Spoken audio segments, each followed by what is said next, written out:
इनके बड़ों का यह हाल है कि अहमद बरेलवी ने अपने मरने से चंद घंटे पहले एक वसीयत लिखवाई है, वसाया शरीफ इन्होंने छापी है, बापा जानी ने भी छापी हुई है। उसमें उन्होंने लिखा है कि मेरे मरने के बाद मेरा दीन और मेरा मजहब जो मेरी किताबों से साबित है, ये सब फर्जों से बढ़कर अहम फर्ज है तुम्हारे ऊपर। कुरान और सुन्नत का उन्होंने नाम नहीं लिया, उन्होंने कहा मेरा दीन और मेरा मजहब। चलो मैं ये मान लेता, इससे मुराद वो इस्लाम ले रहे होंगे, नहीं, लेकिन उन्होंने कहा जो मेरी किताबों से, उनको कहना चाहिए था जो कुरान बुखारी मुस्लिम से साबित है, जो मैं कहता हूं। तो किताबें में ना, उनकी किताबें नहीं है, वो किताबें वो है जिसमें उन्होंने कहा कि देवबंद वाजिबुल कत्ल और मुर्तद है। उनकी किताबें वो है कामे शरीयत और उसामुल अरमैन, ठीक है, उनकी किताबें बुखारी मुस्लिम है। दूसरी तरफ रशीद अहमद गंगोई जो मदरसा देवबंद के बड़ों में से, उन्होंने कहा कि मैं कसम उठाकर कहता हूं कि इस दौर में निजात मौकूफ है सिर्फ मेरी इत्तबा के ऊपर, और हक वो है जो रशीद अहमद की जुबान से निकलता है। ये दावे नबूवत नहीं तो और क्या है? मैंने कभी कहा कि हक वो जो मेरी जुबान से निकलता है? मैं ये कहता हूं जो मैं कह रहा हूं ये कुरान और बुखारी मुस्लिम में लिखा है, काउंटर वेरीफाई। नहीं लगता कि गरूर और तकब्बर और तमीज से बात ना करने की वजह से आपकी जुबान से तासीर उठा ली गई है? तासीर उठा ली गई है तो ये दुनिया में सबसे ज्यादा जुमे मेरे खिलाफ क्यों पढ़ाए जा रहे हैं कि उनकी पब्लिक उन सारे फिरकों को छोड़कर रसूलुल्लाह सल्लल्लाहु अलैहि वसल्लम के साथ जुड़ चुकी है हमारी दावत की बरकत से। तो तासीर तो मेरे ख्याल है इनके मरे हुए लोगों की भी सारी तासीर जमा की जाए तो अकेले हमारे इस प्लेटफॉर्म के बराबर नहीं। ये बात तो ना करें, अगर तासीर ना होती तो ये मौजे मारते। इनको ये जो इतने मुख्तलिफ हरबे अपनाने पड़ रहे हैं, कभी मुझे कादियानी कहना, कभी मेरे ऊपर झूठी FIR कटवाना, ये एक दूसरे के साथ क्यों नहीं कर रहे? क्योंकि एक दूसरे की तासीर ये फील नहीं कर रहे। मेरी तो हॉट ये फील कर रहे हैं, मेरी गर्मी इनके मरे में भी फील कर रहे हैं और जिंदा भी फील कर रहे हैं अल्लाह के फजल से। एक ईगो तो होती है इंसान के अंदर जी, लेकिन ईगो या तकब्बुर अगर आप कह रहे हैं तो वो कौन सा है? मतलब मैं इस सिस्टम से क्या निकाला है? यानी अगर खान साहब कहते हैं मैंने ये किया, मैंने वर्ल्ड कप जिताया, तो उन्होंने उसका आपसे अजर मांगा कि मुझे चंदा दो, मैंने कैंसर हॉस्पिटल बनाना है। वो तो बात देख मैं बता रहा हूं ना, वो जब ये मैं करते थे तो उसमें से कुछ निकाला ना उन्होंने, उसी वक्त ही निकाला। वर्ल्ड कप की उन्होंने सेरेमनी में अनाउंसमेंट कर दी थी कि मैंने कैंसर हॉस्पिटल बनाना है। 92 के मैं मैट्रिक में था, मुझसे कोई तकरीर उनकी वर्ल्ड कप के अंदर जो मैदान के अंदर जो फाइनल वाले दिन थी उनकी गुफ्तगू भूली भी नहीं है। अच्छा अब देखे, आप तकब्बर को बेनिफिट से क्यों जोड़ते हैं? इसलिए कि उसमें से और क्या निकालना होता है। तो इस तरह तो डिजिटल एसेट तो आपने भी बना लिया ना। फिरौन ने अगर तकब्बुर किया तो हुकूमत उसने बनाई है ना, और इनके बड़े तो दावे नबूत करके मरे हैं, चिश्ती रसूलुल्लाह अशरफी रसूलुल्लाह। इनके बड़ों का यह हाल है कि अहमद बरेलवी ने अपने मरने से चंद घंटे पहले एक वसीयत लिखवाई है, वसाया शरीफ इन्होंने छापी है, बापा जानी ने भी छापी हुई है। उसमें उन्होंने लिखा है कि मेरे मरने के बाद मेरा दीन और मेरा मजहब जो मेरी किताबों से साबित है, ये सब फर्जों से बढ़कर अहम फर्ज है तुम्हारे ऊपर। कुरान और सुन्नत का उन्होंने नाम नहीं लिया, उन्होंने कहा मेरा दीन और मेरा मजहब। चलो मैं ये मान लेता, इससे मुराद वो इस्लाम ले रहे होंगे, नहीं, लेकिन उन्होंने कहा जो मेरी किताबों से साबित है। उनको कहना चाहिए था जो कुरान बुखारी मुस्लिम से साबित है, जो मैं कहता हूं। तो किताबें में ना, उनकी किताबें नहीं है, वो किताबें वो है जिसमें उन्होंने कहा कि देवबंद वाजिबुल कत्ल और मुर्तद है। उनकी किताबें वो है कामे शरीयत और उसामुल अरमैन, ठीक है, उनकी किताबें बुखारी मुस्लिम नहीं है। अच्छा, दूसरी तरफ रशीद अहमद गंगोई जो मदरसा देवबंद के बड़ों में से है, उन्होंने कहा कि मैं कसम उठाकर कहता हूं कि इस दौर में निजात मौकूफ है सिर्फ मेरी इत्तबा के ऊपर, और हक वो है जो रशीद अहमद की जुबान से निकलता है। ये दावा नबूवत नहीं तो और क्या है? मैंने कभी कहा कि हक वो है जो मेरी जुबान से निकलता है? मैं ये कहता हूं जो मैं कह रहा हूं ये कुरान और बुखारी मुस्लिम में लिखा है, काउंटर वेरीफाई कर लो। आज तक किसी बुजुर्ग ने यह नहीं कहा कि जो मैं कहता हूं कुरान और सुन्नत में चेक करो वही लिखा है। हमेशा कहते हैं जो मैं कहता हूं वो हक कहता हूं। तो मेरे अंदर अल्हम्दुलिल्लाह कोई तकब्बुर नहीं। तकब्बुर तो उनके अंदर है जो कहते हैं सूरा दे सूर छड़ दो। आप ये निकड़ी गाल है सूरा दे सूर। खादम उन्होंने बेनिफिट लिया है, उन्होंने क्या बेनिफिट लिया? बेनिफिट क्या लिया है? ओ सरकार देखे ना, बेनिफिट नजर नहीं आ रहा आपको? नहीं, उनकी जात पे बात। उन्होंने क्या बेनिफिट लिया? उन्होंने ये बेनिफिट लिया कि उन्होंने अपने फिरके की तरवीज की जिसके साथ उनकी कमिटमेंट थी। दूसरों को उन्होंने नीचा करने के लिए खत्म नबूवत की काज ली, एंटी कादियानी, और मेरे क्लिप्स उनके हाथों में लोगों ने जाके दिए कि भाई ये जो आप कश्फ माजूब लहरा रहे हैं इसमें नबी इस्लाम का स्कैंडल लिखा हुआ झूठा, चिश्ती रसूलुल्लाह लिखा है, इधर भी धरना दो। उन्होंने कहा नहीं, हम अपनों के खिलाफ धरना नहीं देंगे।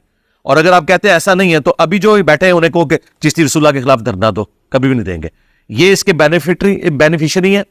और फिर उन्होंने बेनिफिट इसका यह हासिल किया कि एक पॉलिटिकल जमात लॉन्च की है, इलेक्शन लड़े हैं, असम्बली में पहुंचे हैं। अब ये सारी की सारी चीज बेनिफिट तो ले रहे हैं, और पिछले जो माशाल्लाह जो साइकिलें चला रहे हैं रेले की, वो आपको नजर नहीं आ रहे? 0 मीटर साइकिलों के ऊपर घूमते हैं, पिछले साइकिलों पे घूमते हैं ना, ये गाड़ियों में घूमते हैं। किताबें क्योंकि आपने पढ़ी हैं, उन पे किताबों के रेफरेंसेस भी हैं, तो फिर वही बात है कि ये जो तकब्बुराना कोई अंदाज किसी को लग जाता होगा। आप तो कहते हैं नहीं है मेरे अंदर, किसी को लगता है, तो ये कोई कॉज ये भी होता है कि आपके पास इल्म है, मैंने पढ़ा है? नहीं नहीं, कोई मेरे अंदर तकब्बुर नहीं, मेरा स्टाइल है। मुझे बताए, मैं आपसे यानी एक मुझसे मिजाज आदमी की हैसियत से इस वक्त आप इस चीज को छोड़ दें कि शख्सियत कौन सी बड़ी छोटी, मुझे बताए सैयदना उमर का जो कंडक्ट है नबी इस्लाम की मुबारक जिंदगी में, क्या आपकी मजलिस में बैठे हुए कोई जरा सी ऊंची नीची, या रसूल अल्लाह इजाजत है मैं इसका गला काट दूं, क्या ये कंडक्ट ज्यादा सख्त है या जो मैं बोलता हूं वो ज्यादा सख्त है? अगर आप मुझसे मिजाज है तो कहेंगे हजरत उमर का ज्यादा सख्त है, तो मैं फिर आपसे ये कहूंगा कि हजरत उमर तो नबी इस्लाम के साथ थे, उनका कंडक्ट क्यों नहीं बेहतर हो सका?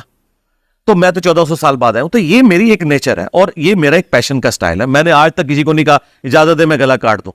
मैं तो कातलाना हमले ही अपने ऊपर करवा रहा हूं। मैं इल्मी तौर पर रद्द करता हूं और ये मेरे ईमान का तकाजा है। अगर मैं कोई वल्गर लैंग्वेज इस्तेमाल करता हूं या कोई गंदे अल्फाज इस्तेमाल करता हूं तो वो आप हाईलाइट करें कि आप ये रेगुलरली ये चीजें यूज कर रहे हैं। कभी है ना, कभी कभार कोई एक बात मुहावरतन कोई बात हो गई और वो भी पूरे कंटेक्स्ट के साथ हुई, लोग वो भी उठा लेते हैं, इस तरह नहीं। मैं अल्हम्दुलिल्लाह पूरे पैशन के साथ अपनी बात बयान करता हूं। ये अंदाज से है, तो ये अंदाज डॉक्टर इसरार का भी था, उनसे किसी को कोई तकलीफ नहीं हुई है। ये अंदाज जो है वो जुल्फकार अली भुट्टो का भी था, कभी उनको किसी ने मुतकब्बर तो नहीं कहा।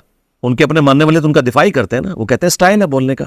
हिटलर का भी था, ठीक है वो नेगेटिव था, लेकिन इस पैशन के स्टाइल से हमने ये लर्न किया कि इससे दुनिया में तब्दीली आती है और ये स्टाइल मेरी नेचर का है, मैंने अडॉप्ट नहीं किया। अगर नबी इस्लाम पूरी जिंदगी अपनी सोबत से हजरत उमर को अबू बकर नहीं ना बना सके तो मुझे कौन चेंज कर लेगा? अल्लाह ताला ने हर बंदे को एक नेचर दिया है, वो उसी स्टाइल में गुफ्तगू करता है। और मैं आपको बताऊं सहाबा इकराम की जो लैंग्वेज थी ना, आज आप अरबियों को आपस में बात करते हुए देखें ना, जिसमें हमारे पठान बात करते हुए लगता है लड़ रहे हैं, आज अरबियों को आप बात करते हुए देखें सेम स्टाइल है और वो आपस में गुफ्तगू भी इस तरह करते थे। मैं आपको बुखारी मुस्लिम से वो मुहावरे सुनाऊं ना जो सहाबा इकराम एक दूसरे के ऊपर बोलते थे, आप कानों को हाथ लगाएंगे कि यार ये लैंग्वेज थी। भाई वहां थी, एक लैंग्वेज चलती थी, हमने कभी उनको मुतकब्बर नहीं किया। कहा कि तुम में से जो खिलाफत का हकदार है अपना सींग उठाए। अब इंसान का तो सींग होता है नहीं। साहबा के मजमे में एक साहबी है, सही बुखारी 4108, अमीर शाम कह रहे हैं अपना सींग उठाओ। क्या साहबा के सींग थे? वो बस यही था अपना सर उठाओ, लेकिन लफ्ज सींग का इस्तेमाल करते थे। अब कितनी वल्गर लैंग्वेज है, लेकिन अरब में चलती है। तेरी मां तुझे रोए, ठीक है, ये वो मुहावरे जो सहाबा इकराम बोला करते थे, जिसे हम कहते थे तेरा बेड़ा गर्क, तेरा बेड़ा तर्ज है। ये बदवाएं तो नहीं दे रहे होते। तो ये स्टाइल था। मैं अल्हम्दुलिल्लाह इस प्लेनेट अर्थ पे इस वक्त इख्तिलाफी मौज़ूआत पे मुझसे सॉफ्ट बंदे ही कोई नहीं है, क्योंकि मैं किसी को नहीं कहता। मैं सबके पीछे नमाजें पढ़ता हूं, सबको चंदे देता हूं, सबको मुसलमान समझता हूं, कोई मस्जिद नहीं बनाई। ये सबूत है कि मैं सॉफ्ट हूं। अगर हार्ड लाइनर हूं तो मैं ये सब कुछ बना के लाता होके तो नाराज होके वो पैडी जनानियां बैठा हुआ नहीं, मैं तो इस सिस्टम का हिस्सा हूं। तो ये मेरा स्टाइल है और ये स्टाइल नबी इस्लाम का स्टाइल है तकरीर का। सही मुस्लिम 2005 नंबर हदीस है, नबी इस्लाम जब मिंबर पे चढ़ते आवाज बुलंद हो जाती, आंखें सुर्ख हो जाती। क्यों भाई, क्यों आंखें सुर्ख हो रही हैं? गुस्से में इजाफा हो जाता। ये भी अल्फाज है, ये जुमले ना निकले मेरी गर्दन हाजिर है। आवाज बुलंद हो जाती, आंखें सुर्ख हो जाती, गुस्से में इजाफा हो जाता, जैसे कोई जर्नैल अपनी फौज को तैयार कर रहा है या मैदान जंग की तैयारी नहीं कर रही, जुमे की आपकी तकरीर होती थी, इसलिए आपका खुतबा खड़े होके होता था। अभी तो शुक्र करें मैं बैठ के देता हूं। मैंने अगर वो डंडा पकड़ा और मैं खड़ा हूं तो ये कैमरे का लेंस ही फट जाए, जो मेरा स्टाइल हो। तो अल्लाह का शुक्र, और तब्दीली भी इसी की वजह से आई है। आप ये कह रहे हैं सॉफ्ट, मुझे बताएं गामदी साहब सॉफ्ट है ना? तो गामदी साहब इस वक्त हिंदुओं के डर से अमेरिका बैठे हुए या प्यारे प्यारे मीठे मीठे इस्लामी भाइयों और मुसलमानों के डर से वहां बैठे हुए? उन्होंने क्या कर दिया किसी के साथ? उनके अंदाज के अंदर कौन सी सख्ती थी? इनकी दुम पे जो भी पांव रखे ना, चाहे मीठे अंदाज में रखे या सख्त अंदाज में, इनको वो अच्छा नहीं लगता। सबसे बड़ी मिसाल मैंने गांधी साहब की दे दी, उनसे सॉफ्ट बंदे ही कोई नहीं है।